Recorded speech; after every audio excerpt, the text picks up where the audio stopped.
Aujourd'hui, on fait notre entraînement au Mont-Tremblant. On va faire une run d'environ 15 km au pic Johansson.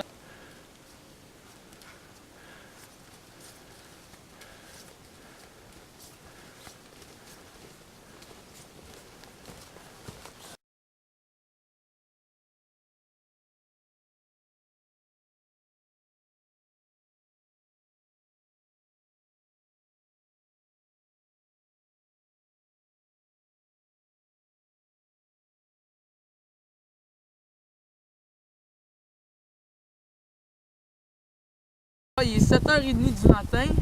L'objectif aujourd'hui, c'est de se rendre au cours de la.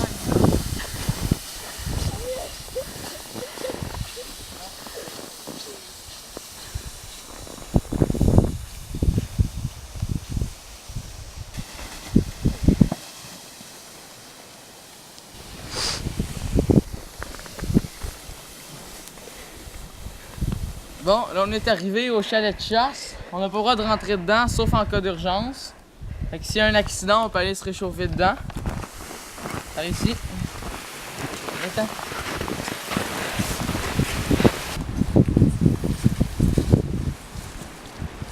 Bon, on a creusé pour atteindre le sol, comme ça le feu il va pas s'éteindre lui-même en faisant fondre de la neige en dessous de lui. La glace? Ouais, c'est dur. On essaie de partir le feu, là.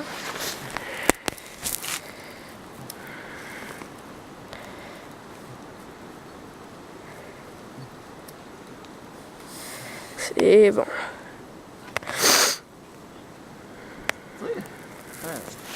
Oui. Donc là, Samuel il est en train de couper le haut d'un arbre pour qu'on puisse faire une encavure dedans puis mettre le morceau de bois transversal pour faire le toit de notre abri.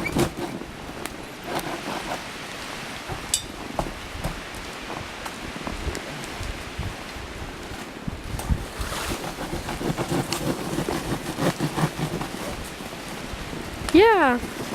Oh, ça va? Oh, c'est très bien! Ok, donc Sam il a mis le bout de bois transversal et là, il est en train de là, on a mis l'attacher. les parties principales de la structure. On peut voir ici. J'ai mis une encoche dans le bout de bois. Pour que le morceau de bois il tienne bien en place, pour pas qu'il glisse pendant la nuit. Ah! Voilà. Là, il tient en place. Là, il reste juste à mettre des morceaux transversaux. Il faut mettre des branches de sapin par-dessus, en allant toujours vers des petits morceaux de bois. Ici, on va mettre des branches de sapin aussi. Puis l'entrée est juste en dessous, là. On va en mettre des morceaux sur le côté aussi. C'est Bon, bon! là, je suis en train de faire le matelas de satinage. C'est une technique spéciale pour le faire. On plante tout le temps la partie qu'on a coupée dans la neige. Pour qu'il y ait de la gomme de sapin. Bon, ça c'est notre campement, jour 1. On a fait un gros feu. On a fait un abri aussi. On a fini les branches de sapin, là.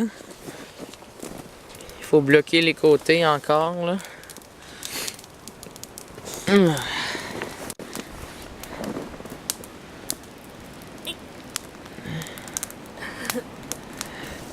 Bon, premier soir, là, je suis en train de faire du riz dans le plat à gauche ici. Dans le plat à droite, on a de l'orignal.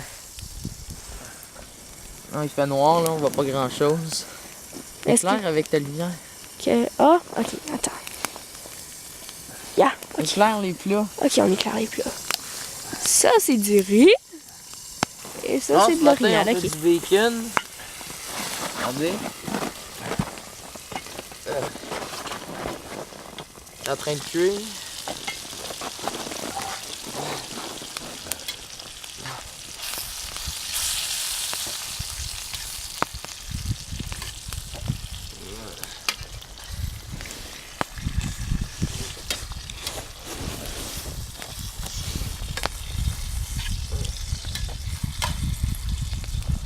Bah, c'est cuit, on va mettre ça sur le feu.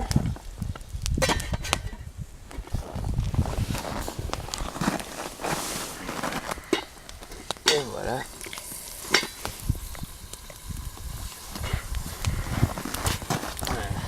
Là, il nous manque d'eau, fait que j'ai mis de la neige dans une petite casserole. Je fais chauffer ça. Ça va nous faire de l'eau à boire. On est jour 2, il est à peu près midi. Bon,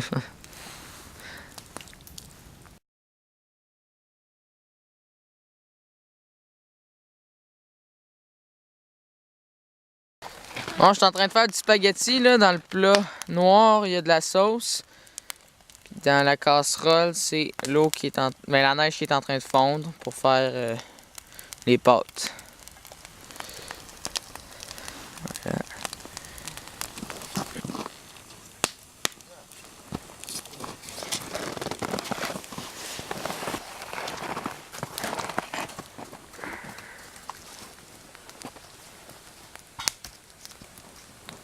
Bon, ce matin, je fais des crêpes. J'ai du mélange à crêpes que je vais mélanger avec de l'eau, de la neige qui est en train de fondre. J'ai du pain pour faire du pain doré, mélangé avec le mélange à crêpes.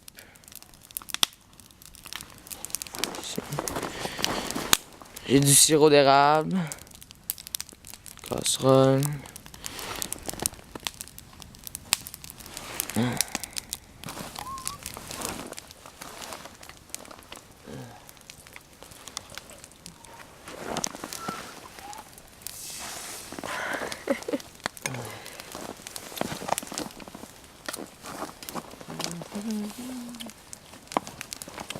Là, il va mettre ça sur le feu et le faire griller.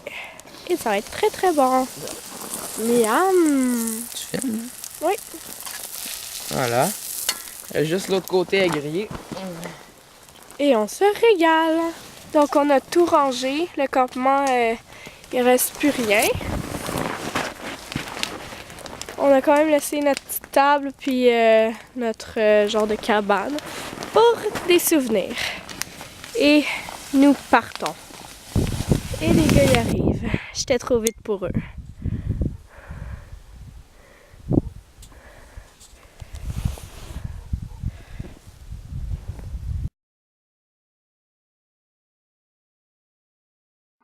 En conclusion, le défi s'est très bien déroulé. On n'a pas eu de difficultés, sauf pour les mains et les pieds qui se refroidissaient un peu, mais on se réchauffait rapidement, puis c'était pas un problème.